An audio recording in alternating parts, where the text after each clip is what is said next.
In this series, we're going to cover the process of licensing, distributing, and generating income from the broadcast and public performance of music you've written or recordings you've played on. Feel free to watch each of the 4 videos in this series in any order you like. Let's get started. So, you've written a song, recorded it, mixed, mastered, and released it.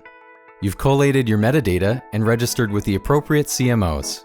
You're working with a digital distributor, and most importantly, your music is getting played and heard. People are hearing your music. Now it's out in the world, but how do you get paid?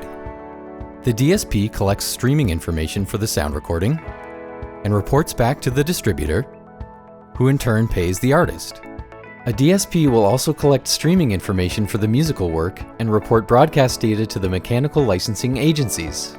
These agencies then match the streaming information to their databases of registered musical works and report and pay to the appropriate rights holders. This reporting of usage and payment of royalties is for the reproduction of the sound recording and the musical work only.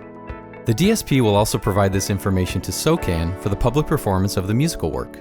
ReSound also offers many different tariffs, covering a variety of online services. Whenever a song is broadcast on the radio station will provide a broadcast log to all the CMOs who license the broadcasters. For example, Connect, SoapRock, CMRRA, SOCAN, and ReSound. CMOs sort and match this metadata to the recordings or musical works registered in their respective databases. They then match the revenue received to these reports, so revenue can be correctly allocated to the registered rights holders of the song.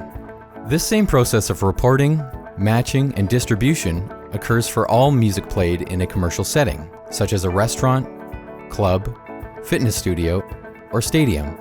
However, the licenses required for each may differ.